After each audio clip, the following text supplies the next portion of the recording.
I don't like the word entrepreneur. I don't like the word CEO. I don't like the word director. I'm only part of a small little piece of the puzzle. They're the ones that are out there working. They're the ones that are putting all these bits together. I'll bring it in the door and I'll get it to the stage I can get it at, and then they continue it on.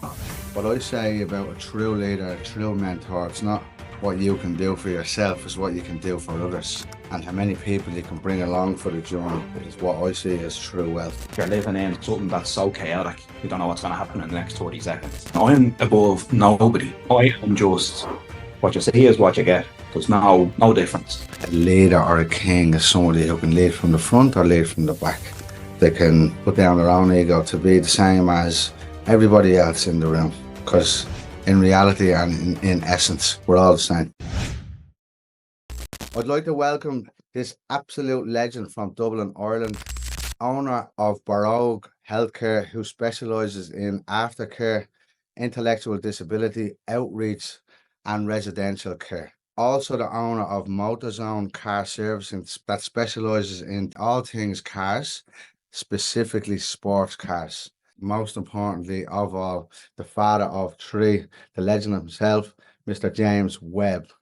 What's happening, mate? Great to have you on. Hey there. I'm good. It's great to say hello finally. Yeah, we've been ping-ponging back and forward for a while now. We have, and you know what, like it's my first time doing anything like this. I'm looking forward to it. I'm curious, about how it's going to go and what the end product is going to look like. But like that, yeah, I'm really excited about it. So yeah, Legend. Let's have you. it. Exactly. So what I'm after doing there, the introduction, is obviously getting to where we're at today. Yeah, The three kids, the father, the businesses, and the impact that you have in the world. But as we all know, that's not where life starts. So if you wish, what was life like for you growing up? Where did you grow up? And yeah, there was a few of them so nuggets. I was born and raised in Clondalkin. I'm from Barróg, so I was born in 1978. My mum and dad had only bought a house in Clondalkin only a few months. I think when I was born, they were from Oxmantown Road, just outside the Phoenix Park. Mm-hmm. So my dad he's a retired fireman, so he was a fireman at the time, and my mum's a hairdresser. So yeah, so when I was born, we went straight back to Clondalkin, Barróg, born and reared. It brought its own challenges. Yeah. Coming from Clondalkin, I suppose a lot of people wouldn't know, where James comes from. The type of way they see a totally different aspect of me when I'm putting myself out there. But I wouldn't change a thing to where I started to where I've got to today. Living in Clondalkin, I loved it. Yeah, it was a great place to grow up. There was great atmosphere around it, and because the estate where my mum and dad bought was only a new estate, so it was right behind the canal. We had the canal field behind us, so I've loads of good memories. I think from growing up. I would have bought like a motocross bike, when I was, Jesus, 13 or 14, maybe 15, and being out on the backfield on the motocross bike. My dad was a big petrol head. My brother Keith, type of way. So we always had like golf GTIs and Peugeot 205 GTIs on the garden, and that sort of inspired me to, keep on going out and buying the stupid cars that I buy. Yeah. Started off in a Mark 1 Golf GTI, was my first car. I think I paid £600 for it back in the day because we weren't in euros. That's how old I am. So yeah, so it was different, but like that, it brought its own challenges. I went to school, school in Ballinagle in Bonog, and hated school. Absolutely persecuted the teachers. I would say if my mum was sitting here beside me and could tell you stories about having to drag me to school. Didn't like it from day one. The whole structure of it, couldn't buy into it. She dropped me to school or launched me into school, whichever way you want to look at it. And the teachers would be persecuted with me then. I'd be trying to leave. So school and education isn't my forte. I went into a secondary school in Danesrath Community College. Yeah. Really enjoyed school. In the secondary school, I enjoyed the teachers that I had, but there was a big mixture in the school. I was bullied when I was going to secondary school by a number of different people. And I think it was more because I came from a private estate in Bonoak. There was two private estates. I came from one of them. And I think it was because of the size of me as well. Mm-hmm. I always had a set of shoulders on me. And I think it was people trying to challenge you then to that type of thing, organising fights for you after school. So I only stuck school out in secondary school for 2 years. So I left after second year. So And I you didn't didn't make it to the junior cert or the leaving cert or any of that. do the junior certs, didn't do the leaving certs. Funny with this, and we'll go back into this in a bit, my ex-girlfriend, like with her daughter and my own daughters, was always given out to me because I'd say to the kids, she don't need school. Look at me. The type of way, but like that, That's not what mummies want to hear. it's, They it's blame not the what they bad of you need to for hear. that. And we're in a different era to what we were in 30 years ago, to what we're in now. Education is absolutely key. Even with staff that I have working for me, I tell them, go back to educate yourself, and push yourself along. But I didn't do it with myself. Mm-hmm. So I think that was the learning from that. I would have loved them to be in school. I would have loved them to finish school. I really enjoyed the teachers there, but there was too much challenges for me, So Mm-hmm. So yeah. we talk about trauma. We talk about different things that have happened in our lives, and I think that piece was a huge piece of trauma for me. The challenge of getting up in the morning, motivating yourself to get to school, and getting to the door of the school. Mm-hmm. Like I remember bringing, I had this push bike, a racer, and I was always outside them. So brought the bike in with me one day. It's the worst thing I could have done. Like I was dragged off the bike was taken at me, I was back on the bike, I was trying to get out of the school grounds. It's like that rush and run to get home, because I was bullied that bad. And it's probably a lot of things that people will probably hear for the first time listening to me talking about this. Uh-huh. Um, Uh-huh. my family would know about it, or people that would be close to me, my ex-partners or stuff like that would know that side of things.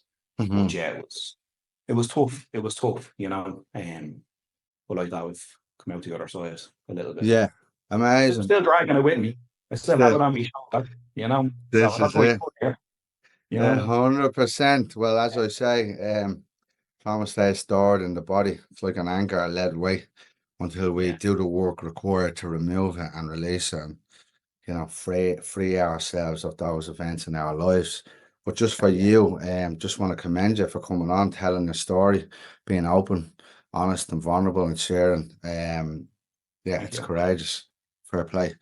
Coming back to school as well. So I was gonna just go between the two, but first we'll start off with like academically, in terms of learning in school.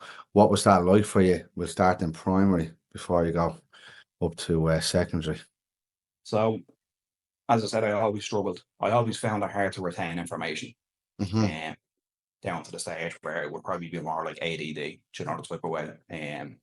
So never diagnosed with anything, never put myself through any tests or never asked. And yourself, you're looking back at, I'm 45, 20 years ago, 22 years ago, give or take.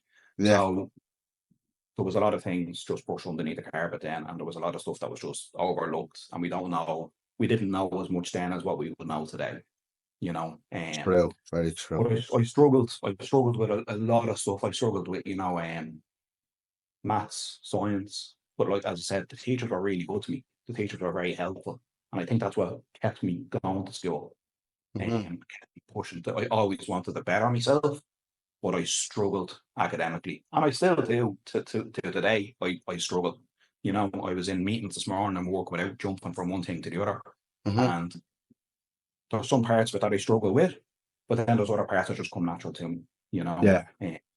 But going back into my school years, yeah, but I just, it wasn't for me. So I just left it and I went straight working. I went out working a number of different jobs, and I was lucky enough then to become a tiler.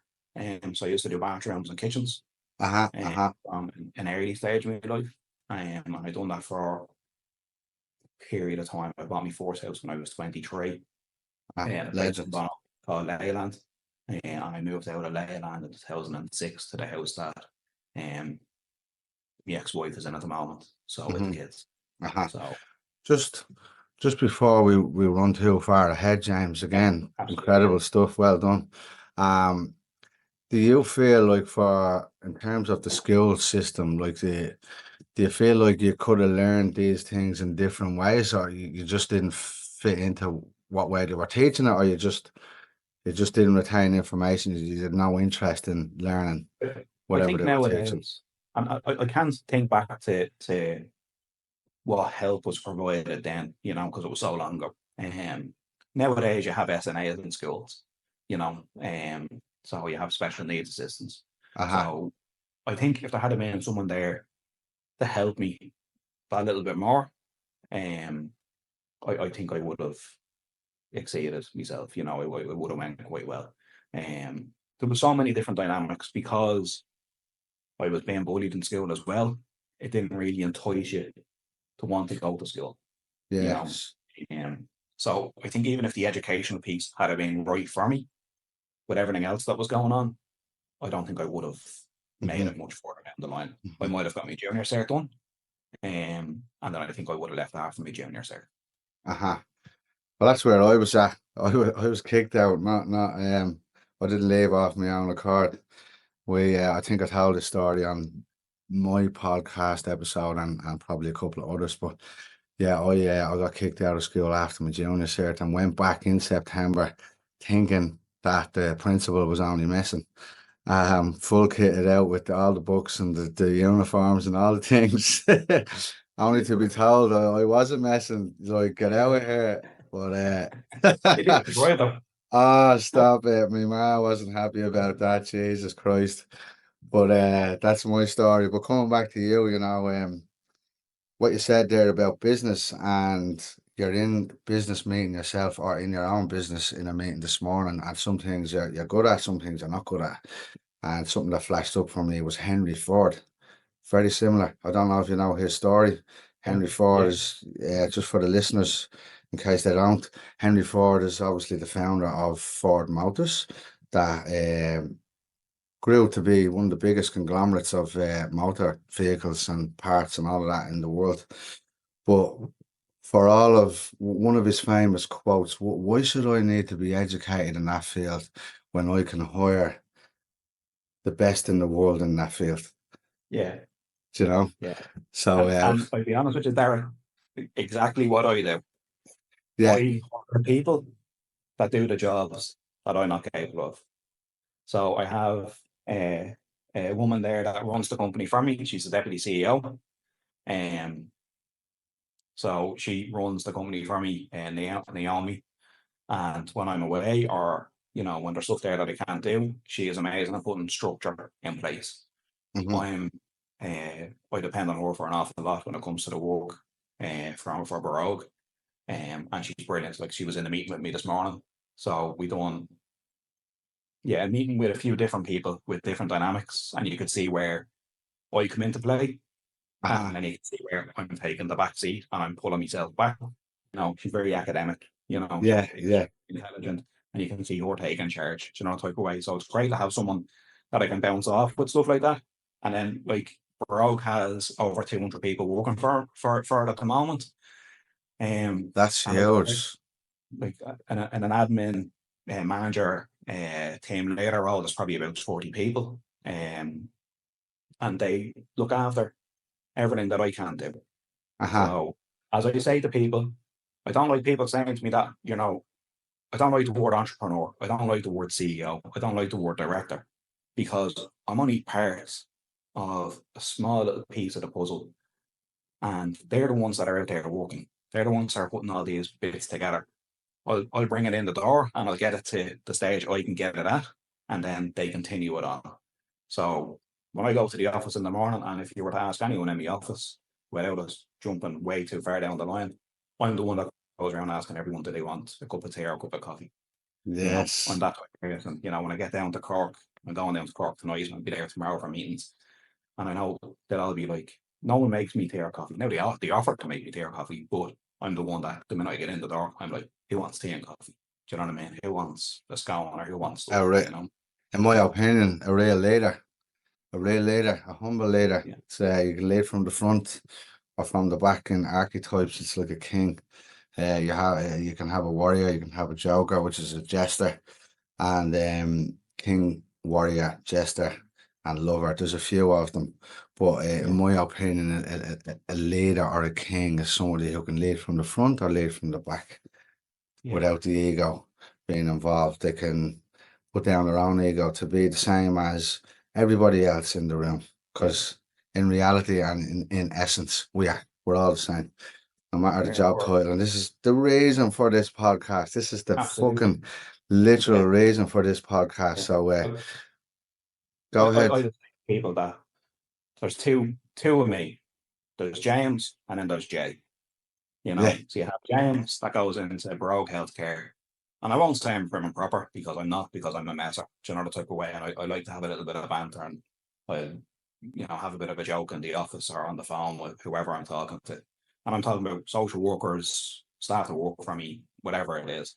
And then you have Jay, and Jay is the fella that I don't like coursing, but backs the bollocks on stuff like this. And gets all the cars and all that type of stuff. But I hate the persona that people look at me driving, a 911, a Porsche, or a Ferrari, or whatever it is that I'd be driving, to look at me and go, look at that wanker. Yeah.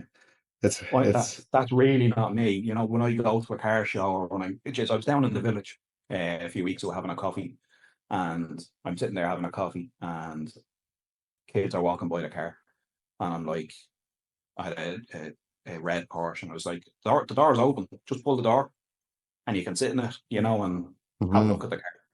And the amount of people, I counted how many people stopped to look at the car that morning. I was there for 40 minutes, and I'd say 27, 28 people stopped. Lads, young fellas going fishing. 14, 14, 15 years of age. Lads just from whatever background. I don't know their names, I don't know who they are. And they're stopping to look at the car, and I'm going over and I'm opening the door. The car's open, lads. Have a look at it, because I want to share that experience with everyone, and I want to look at me then that, like, you're not like the typical supercar, the type of way. You're not like that. You're above people. Fucking hell, man. I'm above nobody. I am just, what you see is what you get. I'm exactly what I am on the lid, on the bottle. That's it. There's no difference. And I'd speak to you the same as I speak to me kids, and I'll speak to me family and my co-workers. It's all just, I'm sure people may have different opinions, but like that. Yeah, of course. True. We all have them, We have different opinions through our perceptions of reality and our experiences and our own program from our previous life. But just quickly, I'm going to touch on that bike before I bring it back to the bullying. When James said, when I mess around or act the bollocks on these things, tell me what kind of bike, for those who are listening online instead of watching, what kind of bike that is in your living room, on your kitchen, in your kitchen. We were in your kitchen. Yeah, tell me what kind of bike it is. It's 15 minutes old. Yeah, I know, it's kind of hard to say that I'm not a wanker, and then I have bikes in the kitchen, isn't it? But look, Mayor, I live in a house on my own, do you know, the type of way. So if I can have these things, and I put it in the front ground, you can eat your dinner out, it's soon enough. You know, the type of way. I'd be sitting there in my leathers and my helmet on, me watching the bikes on the fucking TV. It's like you're in an arcade. Absolutely, it's a BMW 1000R full carbon edition. I think there's only 4 of them in Ireland at the moment. So I am absolutely blessed, and I thank me lucky stars that I can afford stuff like this. I didn't buy it so much to use it. I bought it more so that it's an investment piece, because they've stopped making them. So I'm going to keep it for the long haul. I'll do a little bit of mileage on it, but the value of the bike is so much that I'd be a little bit nervous going out and acting the the type of way. But I will bring it out. I'll bring it out for a few rips, but I won't. I'll probably never drive the bike to the extremes that, it would actually get there. For instance, the bike does 140 kilometers an hour in fourth gear, Oh, and you have jeez. six gears. Christ. Do you know the type of way? So they do 60 in less than 2 seconds. Do you know what I mean? Like, Oh, it's an gosh. absolute machine. So even the cars that I have, that thing would just smoke them. You know. But as I said to you, I try and buy myself over the last few years. I tried to buy myself something every year for my birthday. So my birthday's in October, the end of October. And I've been saving since last year, since I bought something for myself. And I won't say what it is, but I bought something for myself last year just to reward myself for, doing well in life, and just so I have something to remember that day for. And I Yeah. got it before I went away with my kids last year, and I was blown away that I could buy this thing. So it was a watch basically, right? But I won't get into it. So it was just something that I could buy, and I wear it every day. I use it all the time. I don't buy it and leave it sitting like that. I won't leave it sitting there. I use it, the type of way. So Ah, I had planned on buying something for my birthday this year, and then I went and I seen this, and because they don't really hang around long, and BMW, in fairness to me, and Joe Duffy's looked after me on the price, I was like, okay, my birthday's coming a little bit early this year, so I'm about 6 weeks ahead of myself. so, so So instead of it being under the Christmas tree there, it's underneath the chandelier in the kitchen. yeah, it's underneath the big light Andrew has set up here, and that's Yeah. smoking me out of here. So yeah, Oh, we so set up the full rig, has he? Well, that's amazing. That's incredible. I just noticed the big M on the side of it. So that's an M-powered bike, yeah. the same as the cars, is it? I'm a big BMW person. I love BMWs, love all Uh-huh. the M5s, M4s. I've actually had them all. I've been lucky. As I said to you, I'm blessed to have owned the cars that I've owned over the last while, and I've shared them with everything. Um, as I was saying to you before we started, like, my ex-partner was a big car head, big bike head. So that was brilliant. You Yeah. know, that was great to have someone else there to have this buzz with, and was probably as mad as me behind the wheel. Do you know the type of way? So it was exciting. Do you know what I mean? But like that, it is Amazing. what. Amazing, amazing, incredible. Well, thanks for the the recap on the bike. It's a fine fucking machine there. But coming back before we carry on with your career, Yeah, just on the bullying in school, yeah, how you mentioned you're going into school on the racer and getting torn off it and kicked off it and pulled back, and you had to sort of scramble just to get it out of the school when you were leaving. You know, what was the what else happened along the way, and what was the impact of bullying on your early and younger years? well, I suppose a lot of people would look at me now as being very outgoing, um, Hmm. which I probably am now. And to where that came from, I don't know. I don't know how I got to this stage where I can talk to anyone, and I'm not shy or embarrassed to talk to people. Then it closed me off from a lot of things that I wanted to do in life. And I mean, even like silly things. Well, it's probably not silly things, but looking back on it, like going on a bus, um, leaving me housing estate, going off the road that I lived on. Do you know the type of way? Like leaving me estate, I had that anxiety of you might bump into someone, you might run into someone. Do you know the type of way? And that's the fear factor. So I closed myself off from a lot of Clondalkin. Do you know the type of way? And Hmm. I thinking back of it there now because we're talking about it, like, geez, like it was scary, and like I'm not a small person. Now I was always very trim when I was a kid, says you. We all were, do you know the type of way, and then you get to a stage and you have a belly on you and whatever. But You become a I, dad. Is that what you're saying? yeah, and that's the dad bod. Do you know what I mean? I don't know if it's call it that, but look, we won't get into it. You know what I mean? But yeah, look, I was scared fucking shitless of leaving me road, and leaving the housing estate. Wasn't a nice place to be. It felt very alone. Um, Now my mum and dad are still alive. My dad is 79 years there, and my mum is. I probably always get this wrong. 76, 77. Her birthday was in April. And they're my best friends. Um, I probably didn't lean on them enough then because we had so much going on so many different dynamics going on within the house. Ah, And, my mum and dad used to foster kids. So while I was dealing with all of my stuff, my mum and dad would have had different kids bouncing in and out of the house, we had anything from, and like that, I'm just trying to work it out. We had anything from 5 different kids to 10 kids on a rotating shift over probably a 10-year period, the type of way. So like my mum and dad are real heroes. And I talked before about, on the Barróg website, I talked about where I got the ideas of Barróg and what opened my eyes up into social and healthcare, and it was them bringing mhm. different kids into the house, the type of way. So Incredible, incredible. yeah, Fair play to them. And fair play to you again, flipping over the leaf and feeling the fear and doing it anyways. Putting yourself out there, setting up your own business slash businesses in your case, and becoming an outgoing person as opposed to hiding off and being an introvert is incredible.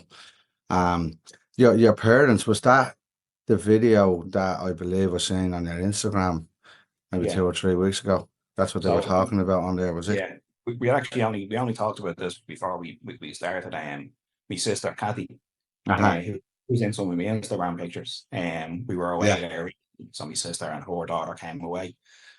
So my sister was on the video, my mum and dad were on the video, and then we done a video of me brother and my other sister, my auntie. We done a separate video just for the family to take away from it, the type of way. But my mum and dad were on it, and look, as I said to you, my mum she's like a mom. She can read me like a book, you know. For years, like she could just, before I even opened my mouth, she just reads me body language. And my mum had a stroke a few years ago, so there has been a bit of a change in her. Over the last few years, her filter has kind of gone, which is kind of a little bit funny. She'll just come out and, if you're putting on a bit of weight, she'll just come out and tell you instead of trying to be nice about it.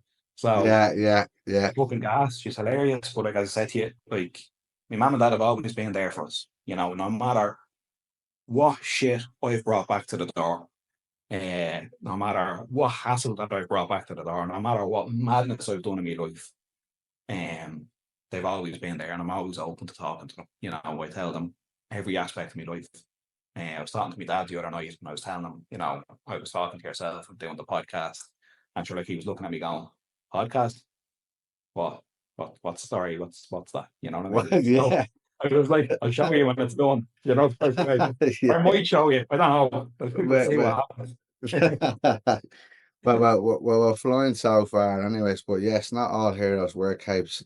And it's incredible to get into these conversations because I feel there's so much wisdom and goodness here in Ireland.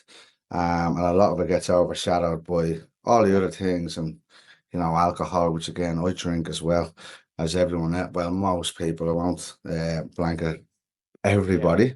But, there's a lot really good wisdom and a lot of really good mentors here in Ireland that I feel, um, one, don't get the recognition they deserve, yeah, and two, the younger generation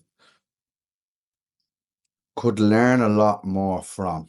I won't yeah, say should do anything because nobody should do anything, but I know for me and my personal experience, and again, when I was that age, when I was younger, I knew everything, put it that way. I didn't want to listen to anybody. But now, as I got older, anybody that's in a line of work that I love, or anything, it doesn't matter.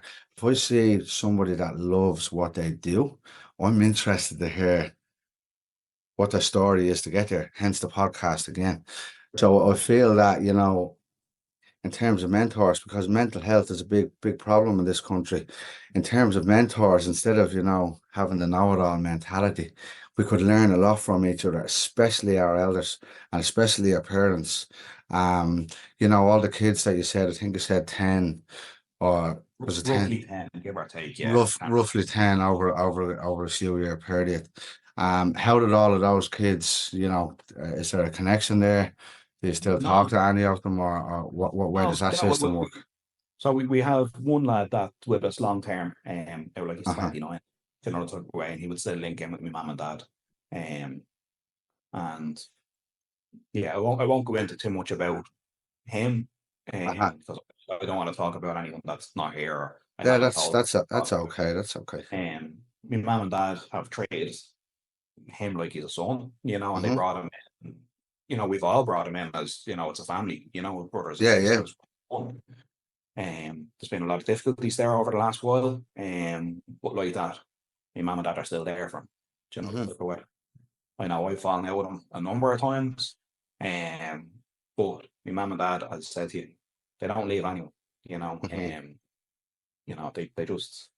they're just fucking salt of the earth. Like, you know, they won't back away from people when there's trouble there, when there's problems. If they did, I would have been gone a long time ago. Do you know what I'm saying? Yeah, yeah. So Blood or it not. was it was a strange feeling, but it was good outlook on things when you come home and you'd have different kids there. Like we'd one. I'll tell you a quick story because I Yeah. know, Okay, you know, Grant. I I would come home one day and my mum and dad do a food shop. So back in Jay's, whenever it was 20 odd years ago, there was only the Duns up in Kilnamanagh. So there was Duns in Kilnamanagh shopping centre. So my mum used to go shopping and she'd bring the kids with them. And she said like that. One of the young lads that was with us, she said he was a great helper. She said he was always willing to help, you know, put food in the trolley, put food in the car, and bring it in, put it in the shelves, and then over a day or two, you'd see food gone missing. And my mum said, she goes, I used to find it underneath the bed, or hidden underneath the mattress, or in his pillowcase and stuff like that. And back then, I used to go, "Fuck is he doing? Like, why is he robbing the food? It's in the presses." But then when you look at it, he didn't have food. They didn't have food in their house, Uh-huh. so he was storing it for himself, really, you know. And Hmm. it's very fucking sad, like, you know, it's very sad to think, and like that goes on today. How much, like, it's huge, like, you know, the neglect that's out there. And Hmm. I was working in the homeless services, in town. I worked in two different organizations, and it was 2016, I think it was. And I opened the door one Sunday morning. We were letting people out because in the home services it was just overnight, so they came in from 6 o'clock, and at 10 o'clock in the morning they had to be gone. So we'd have them dinner in the evenings and then breakfast in the That's morning. And it was gone until 6 o'clock again, and they're on the free phone and ringing in to get a bed. And I opened the door one Sunday morning, and I looked at this lad standing in front of me, and it was the uncle that my mum and dad had in the house. And I stood there, and I was actually a little bit like thinking of it now. I'm blown away by it. You know, he was rough and ready. You know, he had only come out of prison, and he had had a number of stints in prison, and he was barred from some of the services that we provided. And when I uh-huh. stood there looking at him, I was like, "Holy shit!" Like, you know, that was 10 years ago, and now you're 19, 20, or 21, or whatever he was. You know, and I couldn't believe it. You know, this lad is 6 foot tall, 6'2", big stocky lad, and I was like, I said his name, and then sure he looks at me going, "How the fuck do you know me now?" You know, and Wow. I couldn't say, you know, who I was and my mum and dad. I couldn't, you know, from a professional point of view, I couldn't bring it into it. Do you know the type of way? And I remember he pushed his way by me, and I was like, all right, so he's not doing great. He's not in a great place still. And Uh-huh. I only talked about him a while ago to my sister, Kathy. And yeah, I don't know where he is now. I don't know where any of the kids are now. Kathy every now and again would probably look one or two of them up that we would have had, and she's the mammy of the family. Do you know the type of way? Hmm. Yeah, and so she keeps in contact with everyone. When there's news going on in the family, she knows about it before anyone knows about it. I think she's on a special Facebook page or something, you know. That's amazing. Yeah. Fair So, but play to like, her. yeah, so I met this young fella, and I couldn't say who I was. So now I told him. He asked me my name, and I told him my name. But I could see him looking at me when I said my second name. I could see him looking at me going, that kind of rang a bell. Yeah, Um, yeah. but he did So leave. You know, he left the service because like that he shouldn't have been there at that time. But it was what, mad to come just across someone that, you know, had been in me past. You know, coming, yeah, full circle. Um, Two questions, right? One on that. What, you know, fair play to you again. I commend your work in those services, you know. Ireland definitely needs it, and I feel there's way more homeless and homeless families and loads of kids, It's gone which to a is record all high now at the moment. I think I read it the other day. It was like 14,000 people in the homeless services. mhm. I don't know if that's Dublin or Ireland. I'd have to double check it, or if someone Yeah, out there looking at the podcast and they want to go and check it themselves. But I think it's about 14,000 at yeah, the yeah. moment. I think it might be the whole of Ireland because my father-in-law as well. They what's it, that Raise the Roof campaign? They get them with them, with MC, Mary Black, all of those to help Yeah, yeah. house the homeless. But coming back to the question, what do you think about that rule or law or whatever it is that there's only services for 24 hours and you've got families, let's call it a family of four, you've got a family of four coming in. They have two young kids, the husband and the wife, they're homeless. They check in and they get kicked out again at 12 or what's it, 10 o'clock in the 10 morning. o'clock, yeah. Yeah, what's your opinion on that? As I suppose, like I'd have a lot of empathy. It's hard to tell people to live. So it's hard to ask people to live. It's hard to see families and kids and vulnerable adults, leaving and going out onto the streets. Hmm. Uh, I don't want to name the organisation that I work for, but I remember the owner of the organisation. One day I was in the office and I got a lad came in and he was he was a rough fucker, you know what I mean? But he was okay. He wasn't the worst, They all put on this front. It's a little bit like some of them are a little bit like prison rules. Some of them are there for help. Some of them are there looking for the help, and some of them will absolutely, get all the rewards from it if they push themselves. And then you have some that are just they probably have not they know no better. So that's their way of life. And Yeah, I had yeah. one lad at the office one day and he was like, give me a tenner because I need to go and get a fix. And I was like, where am I going to get a tenner from? Do you know, it's like, wait, no, I hadn't got a fucking washer back then. I was Yeah. driving a 1993 Volkswagen Golf, 1.9 diesel. I couldn't even afford a TDI. It was just a normal diesel. Do you know what I mean? Like I couldn't afford insurance on it. I was barely paying the insurance on it. There was no NCT on it. I'd say it was never taxed in probably 2 years when I had it. I hadn't got a washer. So I was literally working just to feed the family and whatever. And he came into the office and he goes, look, I need a tenner. I was like, there's no way, like, I'm not giving you a tenner. And he was like, look, ring the chap that ran the organisation, chap from, he started with Ballymun, because I'll all know who it is once I say that. And he started the service up in Ballymun. And this lad rings me, the boss, like, and goes, look, give him the tenner. And I said, okay, well, look, I really don't want to. He goes, I'll talk to the manager tomorrow, give him the tenner because it fixes 20 quid. So meet him halfway. And I was like, okay, what's the method to the madness? And he goes, well, if I meet him halfway, it means that there's less chance of him doing something stupid when he goes out. So he's already halfway Oh, to robbing get someone. type of way. And yeah, I didn't want to say robbing someone or doing harm, Uh-huh. but that is the facts of it, type of way. And so you're looking at these different dynamics that are going on around you, So like you come from the whole bullying and everything else to meeting people halfway. And I get it. When he explained it to me, I was like, I don't necessarily agree with it, but Uh-huh. I do understand what the madness or the method to madness is, So obviously gave him out of the petty cash because I actually didn't have a fucking tenner. Do you know what I mean? Yeah, yeah. Yeah, it's interesting. Yeah, it's really interesting and fair play to you. It's yeah, it's just a lot of money is spent on that could easily build houses to support and have enough more abundance than ever before. It looks good. There's a lot of places. I was only in for breakfast there on Main Street today, and honest to goodness, give it a shout out there. But there's a homeless, what looks like a whole building. But they all, like, as I was there for breakfast, they were just popping in and out. That they have their own electrical passcode Yeah, key to get in. So, yeah, it looks good, all ethnicities, but it looks like it's a secure building that people are sort of managing themselves as opposed to getting kicked out in the morning. Now, I yeah. don't know anything about it. It's the first time I've seen it. That's just my And perception some based services on are 24 hours. watching them walking in and out. Yeah, some services are 24 hours, so they do go around the clock. I always found it very strange. One of the houses I worked in was on Charlemont Street and had a big glass window at the front door. And you'd be standing there looking out and you'd see, people walking by. normal Joe Soaps, business people, whatever. And you kind of feel like you're locked away from reality, because what happens in the house to what happens outside are two totally different things. Mm-hmm. You know, some of the madness that had happened in the house, and I'm talking fights and everything else, and you're just like, now, like that, I was well up for it. Do you know the type of way? And probably that's where my confidence came from, you know, over the years, because you had to be, you know, right in their faces. You had to put it up to them. Do you know the type of way? You couldn't Yeah, back down.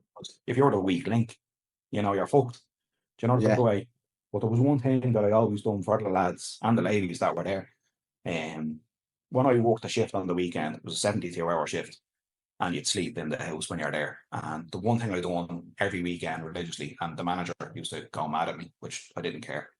On a Sunday morning, because it brings me back to my childhood, my mum, she used to do it on a Saturday night or a Sunday morning, make a fry.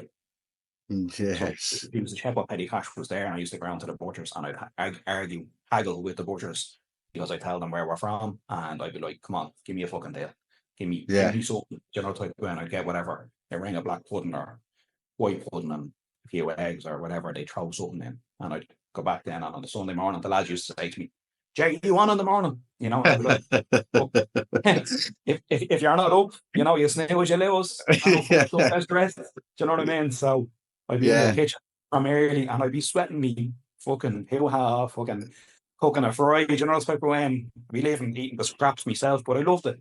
You know, and the Yeah. lads used to Yeah. love it, and I suppose they liked me for that piece. Do you know, the type of way, Mm-hmm. and then I was from me background. You know what I mean? So they connect with you. Yeah. You know, if Yeah. you said you were a social worker, straight away you're basically telling them you're a Garda. Do you know, the type of way? Yeah. You Back in know, the they day. look at you different, you know, so it was brilliant. And I loved it. I loved it. It was a journey in my life, for me to look back on. I know I'm sharing it with yourself and everyone else that's Mm-hmm. going to look at it. And I loved the work.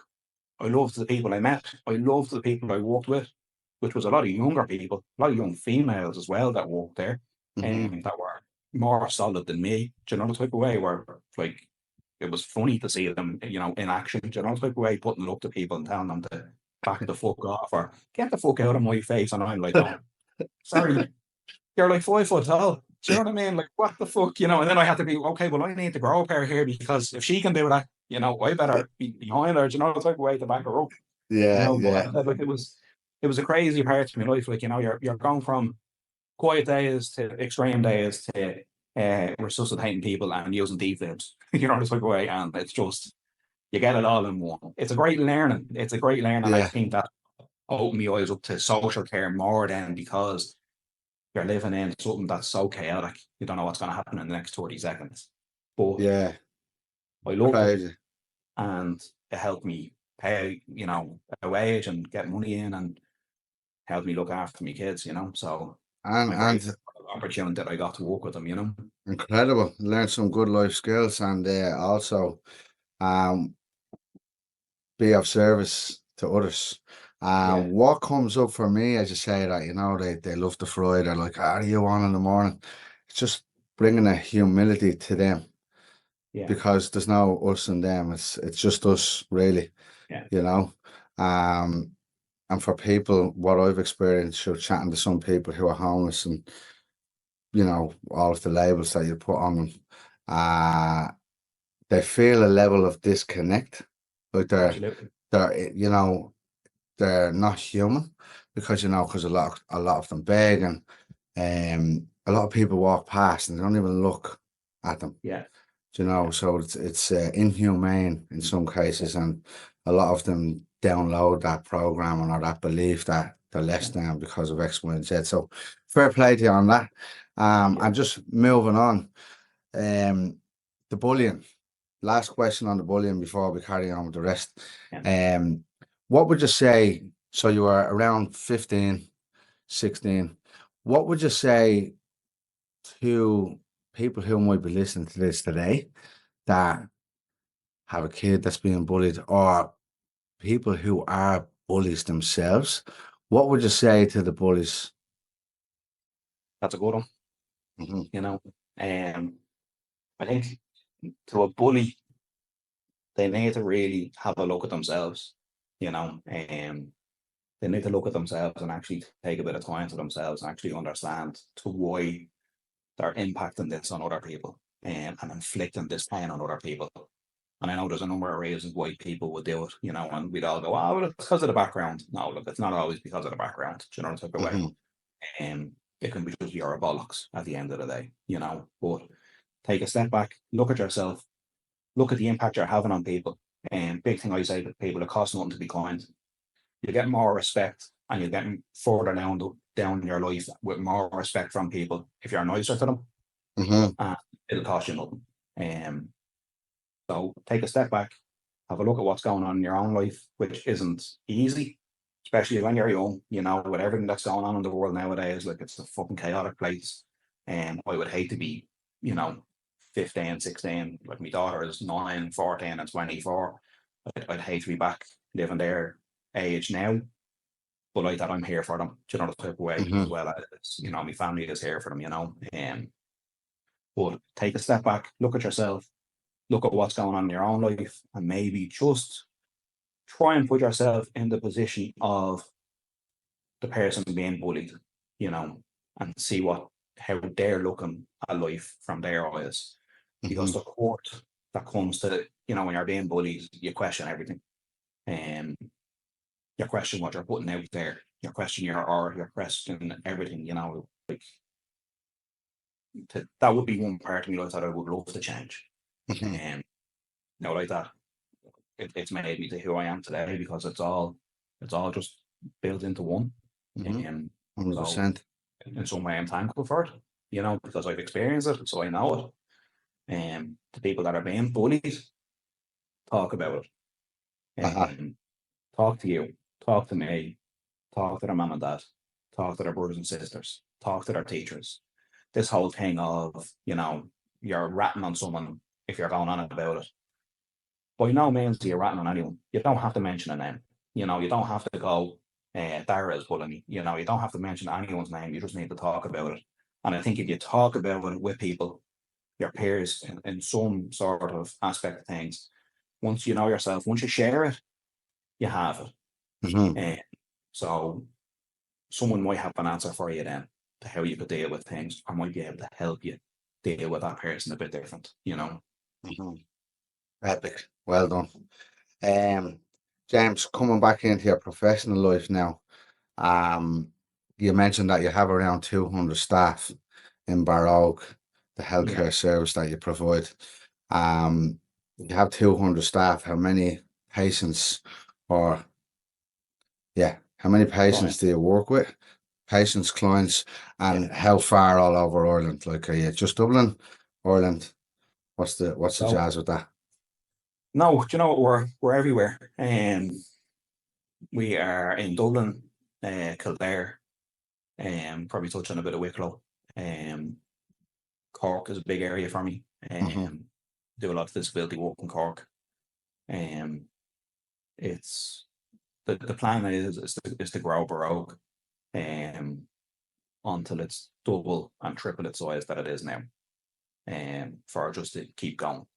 When I started Barróg, originally, I started Barróg in February 2019, it was to keep it small. Wow.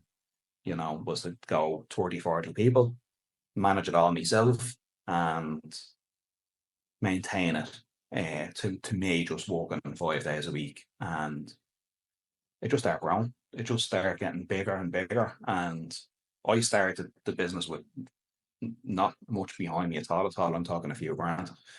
And I took an absolute chance. I just had a few ideas, but I think it was my approach with the new ideas that I had for the new services, the day services and stuff like that, and the residential care that we do. Aftercare was a big thing, kids coming out of care that we look after. But adults, I suppose, if I say kids, they'll give out to me, so young adults. I look, Dara, I love it. I am one of the luckiest people on this planet because I love going to work. I'll feck off on a holiday tomorrow.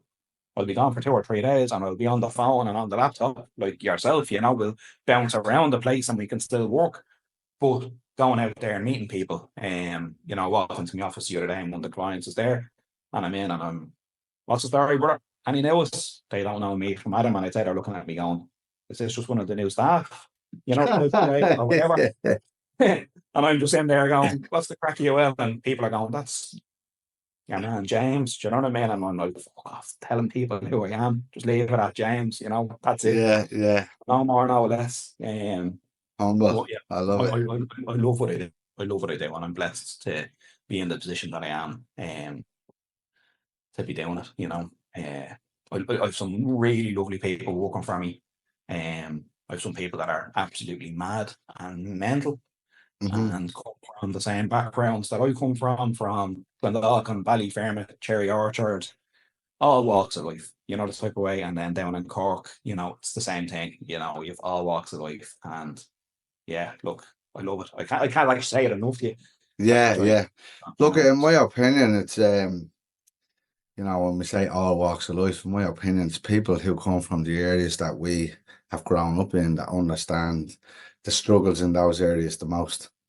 yeah, And in terms of mentorship and helping people to get through their predicament, whether it be drugs, ailments, trauma, again, that's why I do what I do.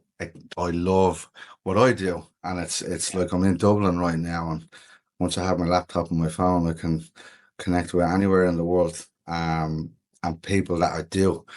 But yeah, having people from those areas passing on that wisdom, it's a shortcut. That's the way I see mentors. It's a absolutely. Yeah, shortcut. Why go through the struggle for 10, 15, 20 years when you can have you have somebody who's already done it that can yeah, get you there in 2 or even 1 or even a few months.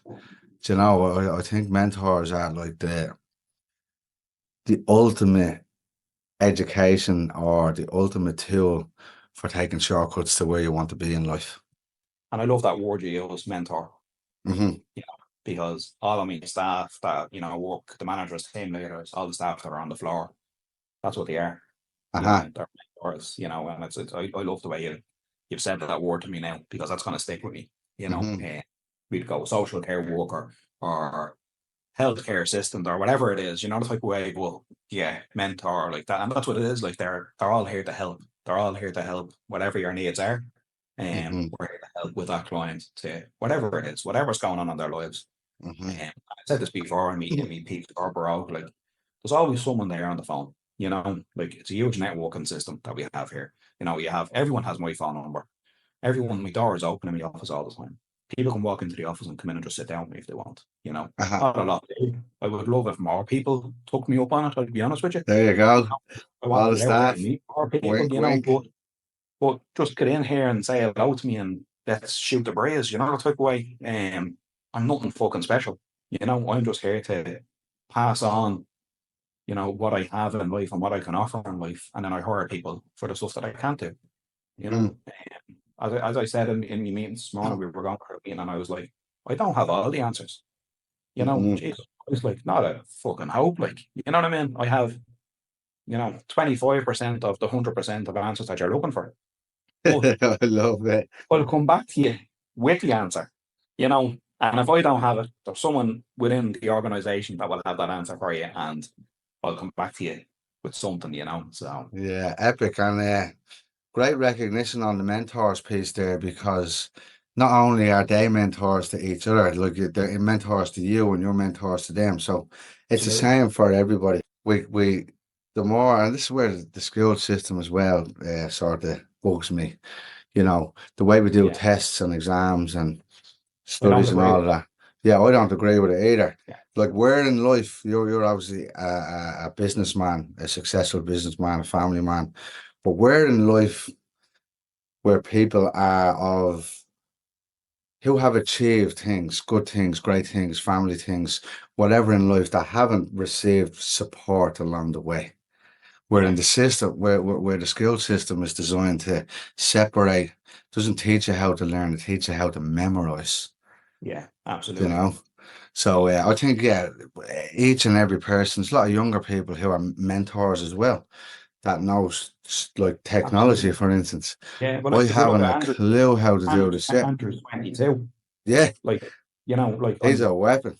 Like what does he be doing on the computer? He can turn a video around in 30 seconds. Do you know the type of way? He's an animal. Like, and like Andrew Heaney, like, I'll give him a bit of a shout out there, for his new company that he's doing, and he's flying. Like, he's a great lad, now he's really mad with his ADHD. He can't sit down for 10 seconds. Do you know the type of way? But Yeah, yeah, I find it funny, like, so yeah, he's a good lad to know and have on air side. yeah, yeah. And he's an absolute gentleman. The podcast I done with him was epic. It's episode number 2. He was actually the first person I recorded. I recorded his episode before mine. Yeah, But yeah.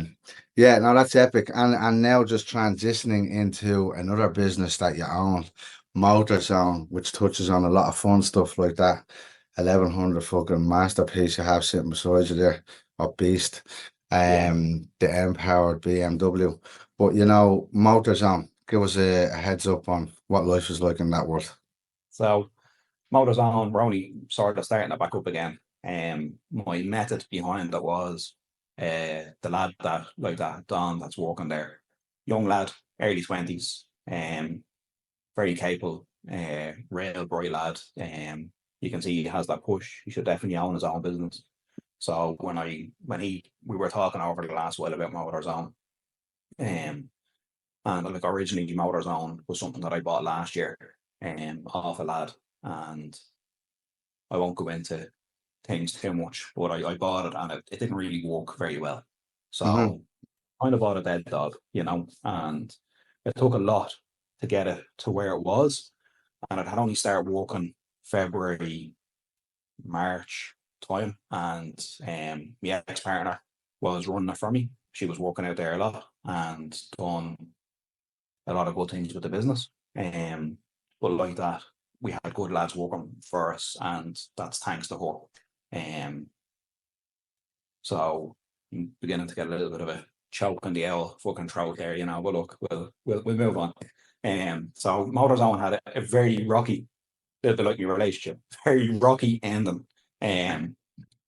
It burned down. There was a fire there on the 8th of April. In that part of the building, there was a number of organisations there. I won't go through all their names. There was another organisations there in the engine block, so everyone would know from the engine block to what was there. I owned Motorzone, and it was being ran by my partner at the time, and it was doing quite well. It was actually fucking flying.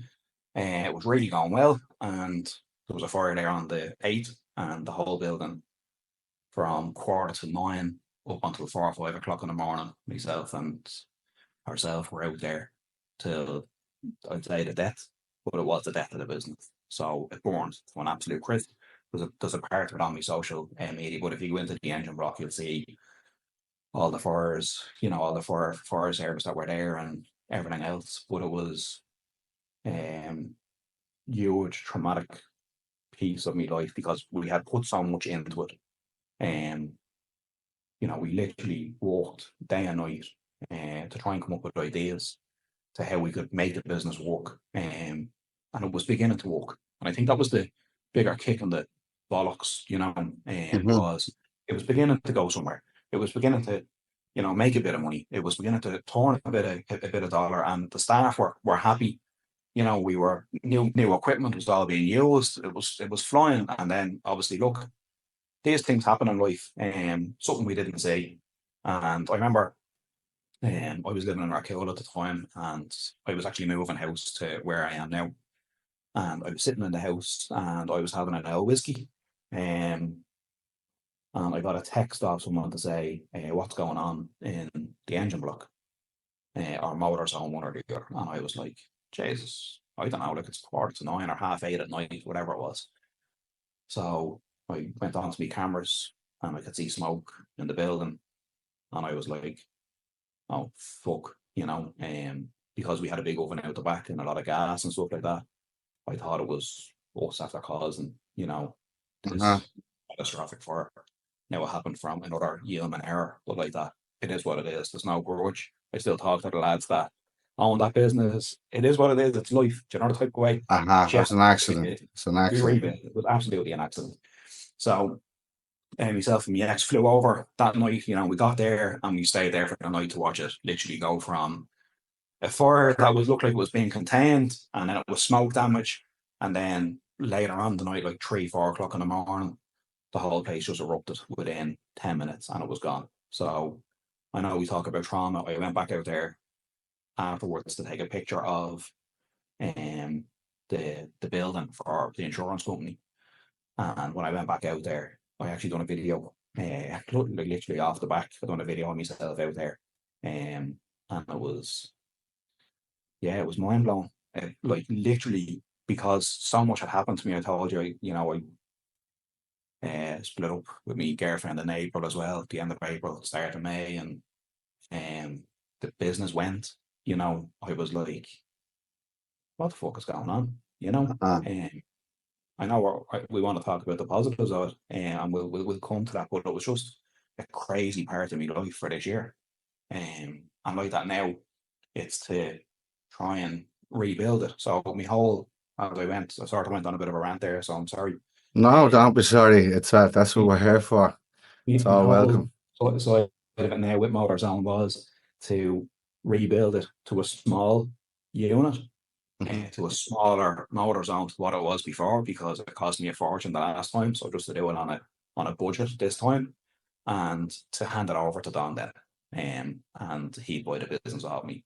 And I mean, I'm talking nothing. Like I see great things in him, and Uh-huh. I think he can move the business onto another level. So he just needs to tweak himself a little bit and be more comfortable on camera, and be a little bit more out there and a little bit more outgoing, and probably a little bit more mad like myself at times, that can just jump on and do a video when there's no one around, not when I'm sitting here on a podcast with you and I'm stressed, but I think he can bring it on to the next level, and that's what I want to do. I want to build it for him, and then he'll take it over, and then I'll Mhm. just take a step back. I would love to see myself staying with some sort of buzz around cars. And I am talking to another lad there, um, Darren Coleman, they run a competition site, and they're just messers with cars. They just act the bollocks, and they've some amazing cars, some amazing machines that they have out there. And I'm going to meet Darren this week and have a chat with him about maybe some input he can have into the business. So Motorzone is not quite there yet, but over the next while, and I need to spend more time at it myself. Mhm. Um, I think I've kind of just, I think we talk about trauma because of the connections that I had with Motorzone, and then when I was starting it up, I was like, yes, this is brilliant, full steam ahead, let's go. And now I'm doing it, and I'm just a little bit standing at the door, the type of way, because of the memories that it would have had for me before. Now, obviously, it's a new building, it's a new location, it's a whole new setup. What we're doing is totally different, but I'm still sitting on the fence, as you would say, the type of Yeah, way, yeah. I not hear you. ready to jump back in the water. I'm just teasing myself with it. But I know that, and I'm aware of it. So I know over the next few weeks, I'm going to need to actually get my finger out and give it a bit of a push, get a Yeah. few organised for Don, put a bit of structure in place, because that's, what I love doing is putting structure in place. And I have a lot of people that come to me at different organisations and ask me about advice for stuff like that. So put a bit of structure on it, and then hopefully in the next 3 to 6 months, it'll be running quite smooth, and then just give it on to someone else and let them bring it on to the next level. And it's my way of believing in someone else Uh-huh. and give them a brand that's there. That brand had not a great name, and I had a struggle over a few months, but then it came to a really good name, I believe. Yeah. It came to something Yeah. that was somewhere cool to go, somewhere that was good, and we were really good at what we done. Mhm. Not saying perfect, we weren't perfect, nothing was perfect. If I knew what perfect was, sure, look, we'd all be We'd all be we leave it there, right? squeaky clean. Yeah, yeah. Absolutely. So, but yeah, so look, it's just to give him a little, and like that, it's mentoring him Mhm. to help him get down the line a little bit, and then I'm going to give him the company, and I'll say it might mix in with something else that'll help him, and I might just stay a little bit involved in it, type of way, and like that, because I'm a petrol head and As a the passion car, project. I can just throw me eye in every now and again, or I could get down and chainsaw a car in half, or I don't know, think of something mad to do, type of way. Fucking into a car and blow it. Just for just to light up a Wednesday afternoon. But it's incredible. What I say about a true leader, a true mentor, it's not what you can do for yourself, it's what you can do for others. Yeah, And how many people you can bring along for the journey is absolutely. what I see as true wealth. It's in my opinion, invaluable. So what you're doing with that chap is legendary. Fair play to you. It's an absolute it's very inspiring.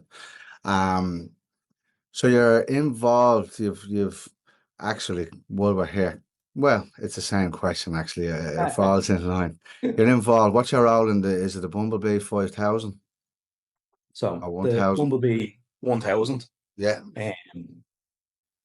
I got involved in that I don't have any ownership in it. I've no say in it. PJ Hart and his son Dylan, and his wife and daughter, they look after all of that. They were blessed, I'll be honest with you. They're lovely people. I think, going back into the whole a few years ago, you talk about trauma. When I was a toiler by trade, I used to have my own business. And back in the recession, I lost my business, the toiling business. And it was fucking struggle. It was an absolute shock to the system. I could have done things better. I should have done things better to help myself. But like that, I got myself in a rut to what I could do, and like I started doing door work in town, then I became a healthcare assistant, and I went into social work. And when I talked to PJ about some aspects of his life, he had gone through the same thing. And he had lost friends of his, back in the recession. There was a lot of people suicide. It was an easier way out, I suppose, for a lot of people because of, we had all gone from 2001 to 2006, 7, and, it was the Celtic Tiger. What do you want? You want €1 million for a house for a mortgage? The bank was fucking throwing money at you. So we were all living well beyond our means. And like that, PJ had sort of been through the same thing, which I liked. I got that connection from him. And I'll be honest with you, meeting the people that do the Bumblebee, there is no bad person on it. We're all with a charity, Little Blue Heroes, which is with kids with disabilities and terminal illnesses. And that's what does it for me, because I let everyone sit in my car. I don't care what car it is. I don't care if the car costs $5,000 or 500 grand. Everyone sits in it. Everyone experiences it. And I want to share that with everyone. And 99.9% of the lads that do the Bumblebee, it's the same thing.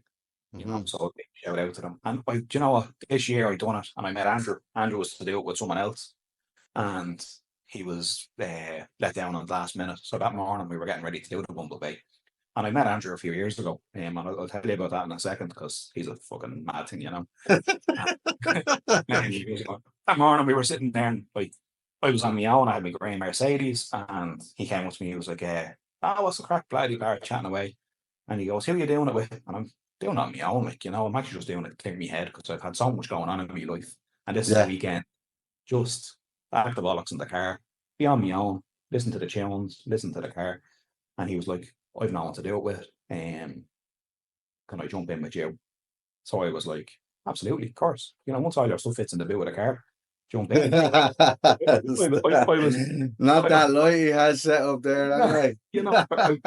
His drones and everything else, so that's how we ended up doing it together. It was literally 5 minutes that morning, we were getting ready to go, and he had no one to get a jump in a car with.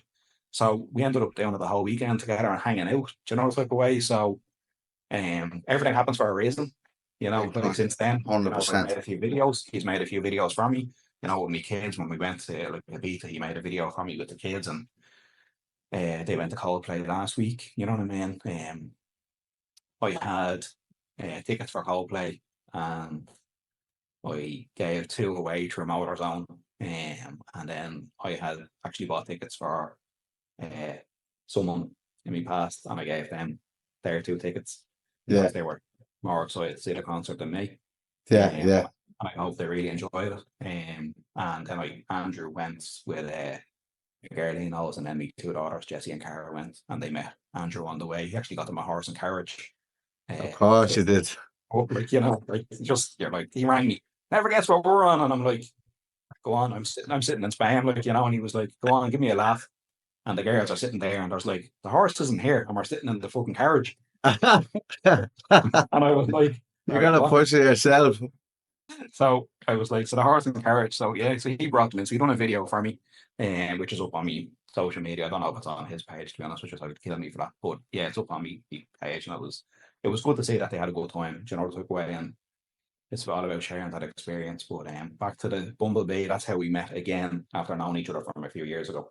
Yeah, Um, yeah, but the Bumblebee 1000, anyone that's not following it, follow it. 100 supercars, 100 like-minded people like myself that are just here to share the experience. And I think, you stick within your own little group on it.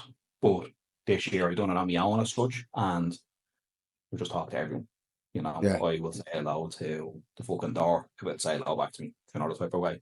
So yeah, yeah. Oh, So that like, on the we were sitting exact down, same. we were sitting downstairs at the end of like day 2 or whatever, and like it's a black tie event, and I'm like, fuck, like Jay is seriously like, I wear jeans and runners and a t-shirt to work, like like throw a Yeah, shirt on me if I have a meeting, if I have to, or if I'm going out, I throw a shirt on me, and we're sitting downstairs at the lift, and I'm having a point, and he's sitting there and he's editing, what he does, he bang, bang, bang, and music is going, and everyone that's coming up to the lift. It's mainly men that do it with their partners, or it's mainly just men that do it. It's like a way. So everyone yeah, coming up to the lift, and I'm going, what's the story, you well? And yeah, hey, Jay, what's the crack, you well? Yeah, and whatever their names are, and Michael and Darrett and Frank and Jim and whatever else. And I'm like, you having a good run? You having a good, everyone's going deadly. And they're all laughing at me and him because we're getting Garda escorts, like we're doing well, should I say it? 100 odd mile an hour in a Garda escort. It's like when I'm like, Jesus, usually they're behind me chasing, it's like out in front of us, So for the weekend that I was in it, I thought it was going to be a bit of a downer because I was doing it on my own, and uh-huh. it turned out to be a really good weekend, and I got to meet a lot of really nice people. And when I do the event, I'm probably the first out of everyone that goes to bed. People to be going, where are you going? And I'm like, I'm done. Once I'd have 2 or 3 drinks, I'm not a big drinker. Yeah, And I'm on the bed. I'm gone because I can't deal with the hangover. And then you're getting back into the car and everything else that was going on in my life at the time. I was like, just 2 or 3 points, have me dinner, be polite, and then leave. I'm sorry, but I'll just say hello to one of my really good friends, Stephen Talbot, yeah. and his wife Helen. They done a lovely story about one of their kids that passed away a number of years ago, and they stood up and they done a speech that night, and it was beautiful. I'll be honest with Hmm. you, it's made me want to cry now. Hmm. That night I was fucking sobbing like a baby, but it was lovely. He owns a healthcare company as well, and he does a lot of work in the same line as me. But they're just good, genuine people. They're nice people, And you can hear me throat is gone there Yeah, now. of course. So, but yeah, I hope they don't mind me saying that about them. But it was lovely for them to share, and this is what this is. It was lovely for them to share part of their life with 200 people that were in the room. To type of Hmm. way and to talk about it. So yeah, it was good. I'm gonna just leave it there because Yeah, I'm amazing, amazing, and some sending love to them. Sending um love to them too. Just coming back to the Little Blue Heroes and the whole reason of the Bumblebee 1000. How much did the Bumblebee and the whole charitable thing so raise for we that? done one. We last year. I didn't actually do it last year. Well, just this year, just this year. This year we raised just over 200,000 euros, and then there was another 35,000 I think raised with another small event that we done, or sorry, with PJ and his wife, and that done about a month and a half ago, and then they're Uh-huh. doing a small event in September, middle to Hmm. the end of September, but unfortunately I'm not here for it. Yeah. So I would have loved to be part of it, but I'm not here that weekend. So yeah, but Hmm. look, big shout out to them. They do, and the guards that are involved with them, with the Little Blue Heroes. Like you go onto Little Blue Heroes site and you see all the guards go out and meet all the kids, and they nominate them as guard. into the Garda system. So they give them their little uniform and their hats and all that type of stuff. Ah, They Jesus. go out in the Garda cars and whatever and The stuff like light. that. We've gone out like a few times in some of the supercars and just showed up at events, the type of way, or showed up at people's houses to show them the cars and let them have that experience. Like one Ah, lad, this was my first event with them, was probably a few years ago, and we met in Crow Park around Christmas time, and there was a young lad there were saying that wouldn't see Christmas, and he wouldn't get there. I think he was 12 or 14, and he got to see Christmas, he got to see the New Year, and then early in January he passed away. But I think it was about 10 or 15 of us went and met him, just to show him the cars. And I had oh, a different Grand Merc then, and with a few Lamborghinis and McLarens, Porsches and stuff like that with us. So it was great to bring the cars to him. And then on his funeral, we went out and met his family and brought a few of the cars out to the funeral mass and stuff like that. So yeah, I know we talk about all the good things in life and everything else, but the stresses and strains that families are going through at the moment, we have no idea of it. We're not living. I know we have our own stresses and strains, and I've had a rough year, but it's fucking nothing. doesn't So compare. Yeah, yeah, I so big huge shout out. respect. Like they do amazing work. Amazing Yeah, work. All fucking salt of the earth. They're all yeah, really, you know. huge respect. So anybody again that's listening to this on any of the listening platforms, follow along for the Little Heroes journey, and whatever way you can be charitable to that organization and give back to these kids that most definitely need it, and get to live the most fulfilling life they can with the time they have left. So huge love, man. That's so I nearly broke down myself listening to that one. I have two final questions for you, James. Yeah, absolutely. One, we'll start with the cars. What cars do you have? A fleet of cars, or do you just chop change cars? So I just chop and change cars. I don't have anything particular that I would drive. Like I have a Jeep at the moment. I have a Porsche Jeep that I'm driving on a daily at the moment. But I'll buy anything. I think, look at this fucking yard behind me, for fuck's sake. I'll buy Yeah, anything. I'll only buy full of anything that curry just, by the end of the night. yeah, anything fast, anything that's a little bit different. I try and pick things that are a little bit different to what everyone else would have. Like the grey Mercedes that I had, like there was only one, on the Bumblebee, in that colour, type of way. So I try and buy things that are a bit different. But like that, I'm living the dream, when it comes to that side of things. As we've said before, there's a lot of chaos going on in the background. Yeah, I'm throwing the blanket over a lot of things. The cars are a big distraction to me. They always have been. A lot of people say to me, are you going through a midlife crisis? And I'm like, well, if I am, I'm doing it the last 20 years because I'm talking about 20 years. Someone messaged me yesterday when they seen a picture of the bike up and they were like, now you're going through a midlife crisis. Now we've actually put the fucking full stop at the end of midlife crisis. Bike, are you yeah. something wrong with you? Yeah, there is something wrong with me. Do you know what I mean? But yeah, I'll just keep on going with it, keep on pushing ahead. I don't know what I'm going to buy next. There's a car coming in from the UK this week for me, from a friend of mine in European Prestige in the UK. He sources all my cars for me, and he's landed something over for me this week. But like that, I'm not going to say what it is because I don't know what it's going to be myself. I have a choice of 3 cars, and I just told him to send one of them. Whatever he thinks. Fuck Whatever them. he thinks. I'm sure everyone that's listening to this is like, oh my God, what the I fuck? know. Me You have to keep included. the madness going. You know what I mean? Part of the conversation.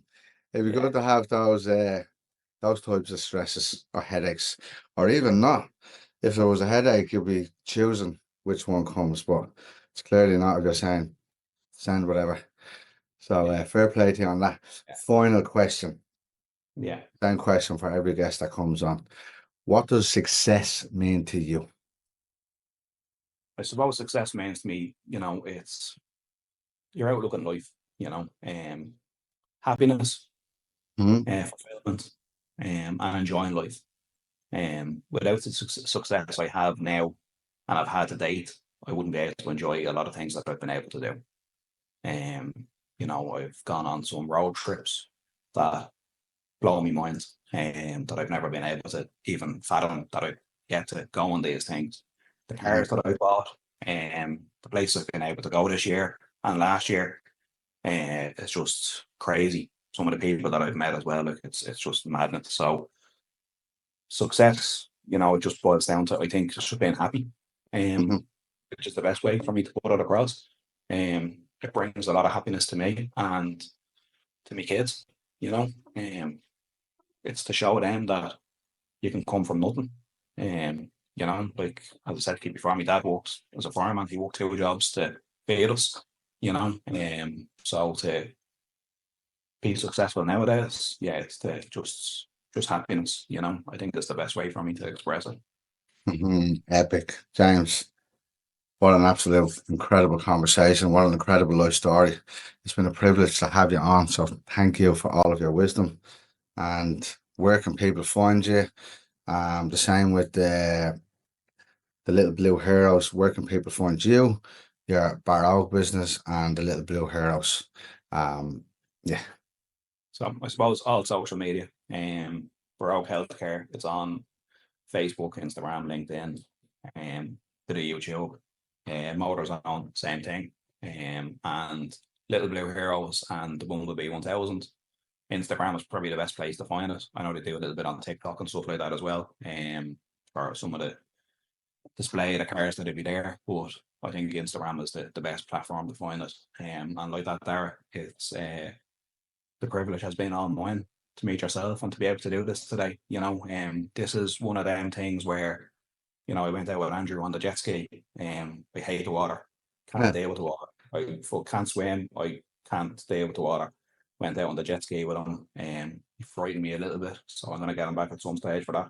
So I'd rather the jet ski I've than got me that out on a bike boat. behind You you. know, me out on another boat. Then, do you know what I mean? So I'm like, what the fuck am I doing? Like, you know. So yeah, like it's just bringing us all together. You know. So yeah, look, I'm just lucky to be. I'm just lucky to be here. I'm just breathing, and every day is a new day and a learning day. You know. So yeah, onwards and upwards. Legend. James, thanks again. Huge Thank you. respect, huge love.